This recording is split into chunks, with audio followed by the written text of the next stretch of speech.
Bye.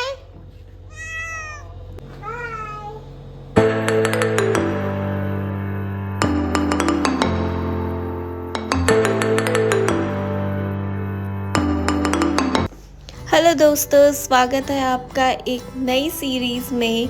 और ये वाली सीरीज़ बहुत ही ज़्यादा स्पेशल है क्योंकि इसमें हम जा रहे हैं एक न्यू कंट्री जो कि हमारी ड्रीम कंट्री थी, और हम जा रहे हैं मेरी मम्मी के साथ। ये मेरी मम्मी की पहली इंटरनेशनल ट्रिप है और ये उनकी बर्थडे ट्रिप भी है, और हम जा रहे हैं जापान। ये ट्रिप बहुत ही स्पेशल है मेरे लिए और मेरी मम्मी के लिए, इसलिए मैं इसको व्लॉग कर रही हूँ। तो आप भी देखते रहिए, आगे बहुत सारे व्लॉग्स आने वाले हैं। हम लोग 3 सिटीज़ कवर करेंगे सीरीज़ में, टोक्यो, क्योटो एंड ओसाका।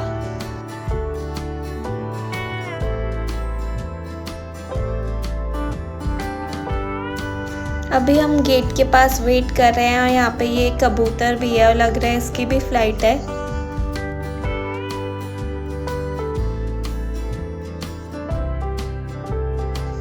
हम लोग काफ़ी पहले एयरपोर्ट आ गए थे, ऑलमोस्ट 3 - 3.5 घंटे पहले ही। तो रात का टाइम था, हमारी फ़्लाइट 11 बजे के आसपास थी, तो हमें नींद भी आनी शुरू हो गई थी। बोर्डिंग खुल गई है, तो अभी हम जा रहे हैं अपनी फ़्लाइट में बैठने। हम कैथे पैसिफिक के साथ फर्स्ट टाइम फ्लाई कर रहे हैं। कैथे की सर्विसेज हमें बहुत ही ज़्यादा अच्छी लगी। जो लेग स्पेस था वो काफ़ी अच्छा था, और जो ब्लैंकेट्स वगैरह प्रोवाइड किए गए थे वो भी अच्छे थे। ब्लैंकेट और पिलो।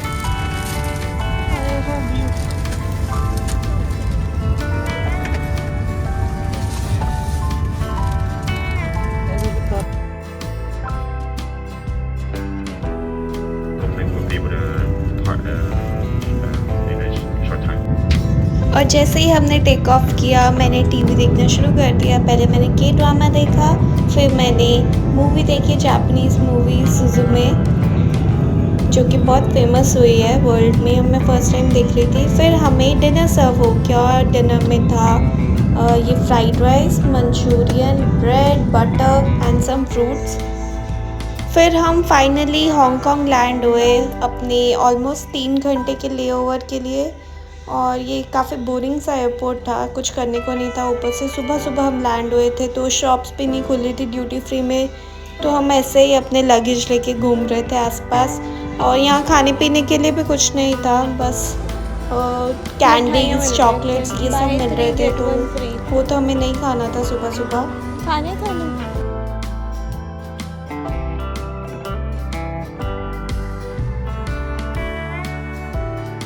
यहाँ पे ये वाटर बैंक काफ़ी कूल सा बना हुआ था, और इंटरैक्टिव स्क्रीन्स भी थी, और यहाँ से प्लेन्स टेक ऑफ हो रहे थे। मम्मी ने अपना डिज़र्ट जो प्लेन में सर्व हुआ था वो सेव कर लिया था बाद में खाने के लिए, और अभी वो एंजॉय कर रही थी अपना केक। और मैंने दिल्ली से बर्गर्स पैक करवा लिए थे एयरपोर्ट से ही, मैकडी से, तो वो भी हम खा रहे थे। फाइनली एक लंबे वेट के बाद हमारा प्लेन हांगकांग से आगे बढ़ा, और हमें फिर लंच सर्व हुआ। लंच में थे ये नूडल्स, और साथ में एक डिमसम था, और मैं साथ में मूवी देख रही थी। ये भी एक जापानीज़ मूवी है, आवर सीक्रेट डायरी।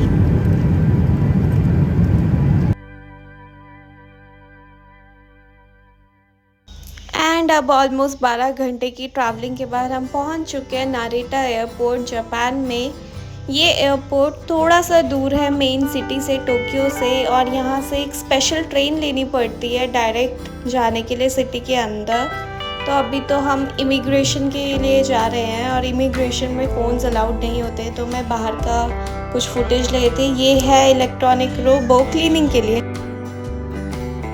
और यहाँ एयरपोर्ट से ही आप देख सकते हैं डूडल्स और कार्टून्स शुरू हो चुके हैं। यहाँ पे पोकेमॉन का बहुत ही अच्छा सा आर्ट वर्क था, और ये कुछ लाइट से बनाया हुआ आर्ट वर्क था। ये भी पोकेमॉन इंस्पायर्ड है।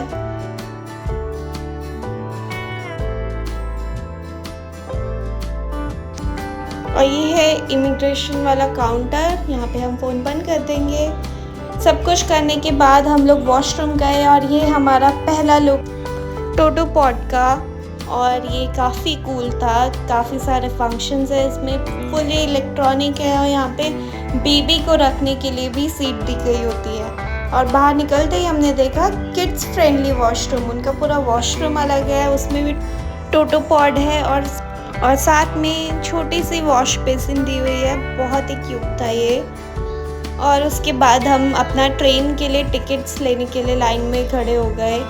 ये ट्रेन सीधा जाएगी उएनो स्टेशन आसाकुसा, वहाँ से हमें येलो लाइन लेनी है, गिंजा लाइन, अपने स्टेशन के लिए तवारीमाची के लिए। इस ट्रेन का नाम था स्काई लाइनर और अभी हम वेट कर रहे हैं प्लेटफॉर्म पे स्काई लाइनर का।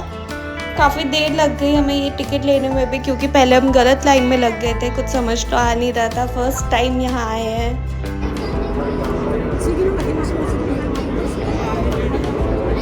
फिर फाइनली ट्रेन आ गई थी और हमने फ़र्स्ट टाइम जापान की ट्रेन में ट्रैवल किया।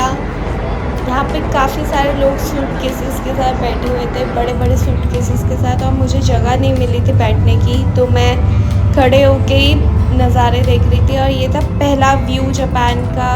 साकुरा ट्रीज़ दिखे, सोलर पैनल्स दिखे, रिवर दिखा और डोरेमोन वाले घर दिखे।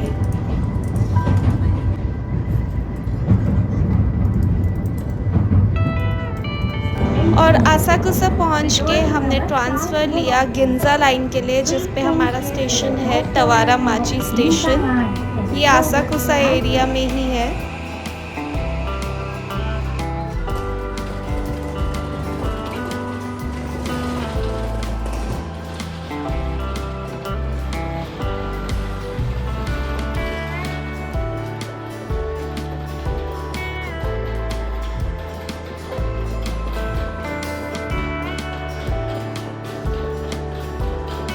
और यहाँ पे मेट्रो स्टेशंस बहुत ही छोटे छोटे हैं विड्थ के सेंस में। देखिए ये प्लेटफॉर्म है और कितना कम स्पेस है। और ये जो येलो पैनलिंग की हुई है ना प्लेटफॉर्म पे, ये इनके रोड्स पे भी है। इसकी वजह से सूटकेस यहाँ पे लेके घूमना इतना डिफ़िकल्ट हो जाता है, क्योंकि उसमें बार बार टायर फंस जाते हैं और वो अटक जाता है स्पीड ब्रेकर की तरह। और ये देखिए सुंदर सी ट्रेन खड़ी है इनकी, ये मेट्रो ट्रेन है इनकी, गिंजा लाइन, येलो लाइन, और ये एक्चुअली पूरी येलो है।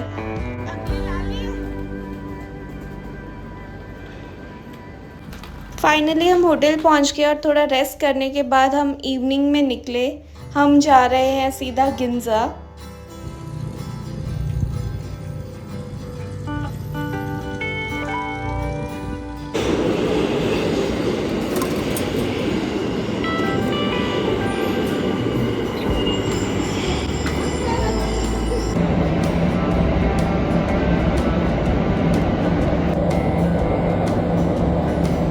और ये येलो लाइन जितनी बाहर से सुंदर है उतनी अंदर से भी सुंदर है, पूरी येलो है। और इनकी जो सीट्स है वो देखिए एमरल्ड ग्रीन कलर की वेलवेट के साथ कुशन्ड सीट्स हैं। और फ्लोर इतना क्लीन है, उसमें लाइट्स लिटरली चमक रही थी, रिफ्लेक्ट हो रही थी। और अभी हम गिंजा नेबरहुड में पहुंच गए हैं। ये जापान का बहुत ही हाई फाई, जैसे कनॉट प्लेस है दिल्ली का, वैसे यहाँ का एरिया है। काफ़ी एक्सपेंसिव शोरूम्स है यहाँ पे। और यहीं पर है वर्ल्ड फेमस यूनिक्लो की बिल्डिंग, 12 फ्लोर का यूनिक्लो का फ्लैगशिप स्टोर, और हम सीधा वहीं जा रहे हैं।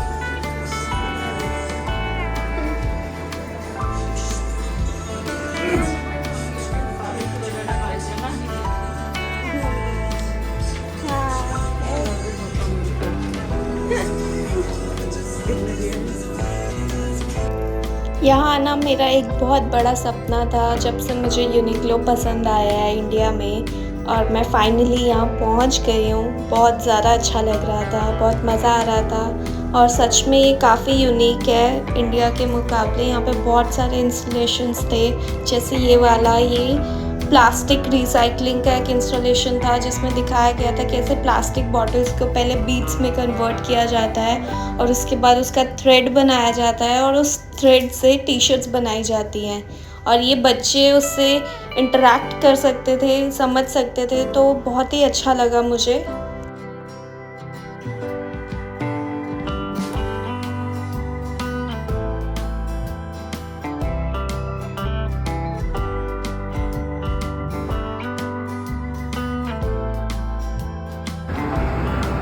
यूनिक्लो देखने के बाद हम फिर से बाहर आ गए और यहाँ पे बहुत ज़्यादा ठंड थी, तो हमने सबसे पहले जैकेट्स परचेज़ की जीयू से। जीयू जो है वो यूनिक्लो का सिस्टर ब्रांड है और ये सिर्फ जापान में है और बहुत रीज़नेबल था ये। जैकेट्स लेने के बाद हम आगे शिबुया गए क्योंकि हमें सब कुछ एक ही दिन में देखना था। हम बहुत एक्साइटेड थे और थकावट भी महसूस नहीं हो रही थी। और शिबुया हम आए हैं 2 चीज़ें देखने मेन, एक तो हाचिको का स्टैचू और दूसरा शिबुया क्रॉसिंग जो कि वर्ल्ड की सबसे बिजी क्रॉसिंग है।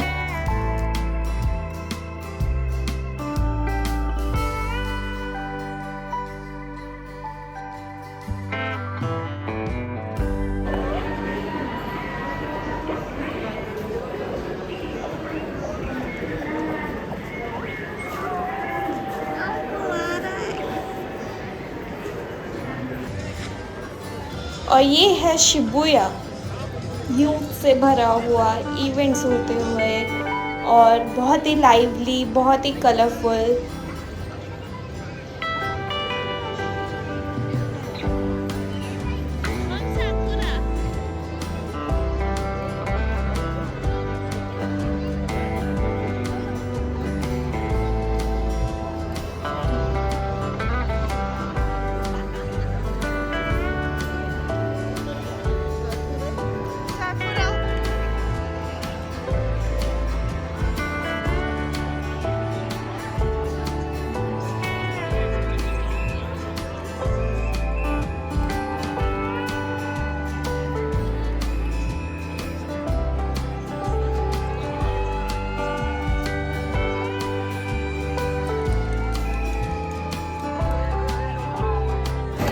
यहाँ पे लाइन लगी हुई थी हाचिको के स्टैचू के साथ पिक्चर क्लिक करवाने के लिए और हम भी लाइन में लग गए।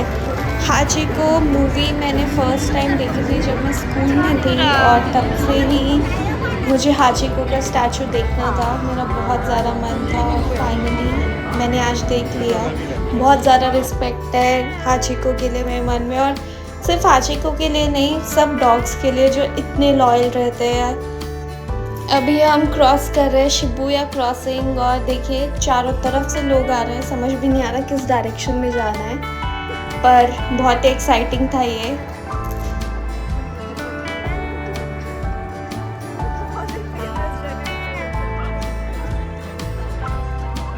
साथ साथ में मैं मम्मी को बता भी रही थी क्या क्या जगह हैं ये, क्योंकि जितना मैं जापान के बारे में जानती हूँ वो नॉलेज मेरा उनसे शेयर करना बहुत ज़रूरी था ताकि वो भी जापान को वैसे ही एक्सपीरियंस कर सके जैसे मैं कर पा रही थी।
यहाँ पे मुझे बर्गर किंग दिखा तो मैंने सोचा वहाँ पे पूछ लूँ कि उनके पास कुछ वेजिटेरियन ऑप्शन है क्या, पर उनके पास फ्राइज़ तक नहीं थे तो कुछ भी वेजिटेरियन यहाँ खाने के लिए नहीं मिला और हमें काफ़ी भूख लगी थी।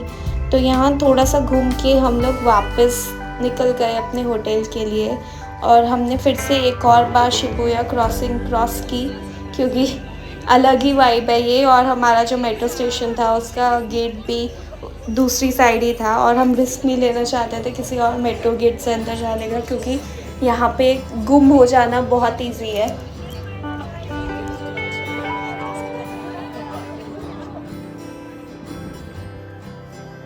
यहाँ जगह जगह पुलिस और ट्रैफिक पुलिस भी पेट्रोलिंग कर रहे थे, क्योंकि ये काफ़ी हाई इंटेंसिटी वाला एरिया है। यहाँ पे काफ़ी टूरिस्ट आते हैं और यहाँ पे यूथ लोग काफ़ी इवेंट्स करते हैं या फिर किसी सोशल इशू पर जो भी उनको प्रेजेंट करना होता है वो यहीं पर करते हैं। ये एक तरह से हार्ट है टोक्यो का।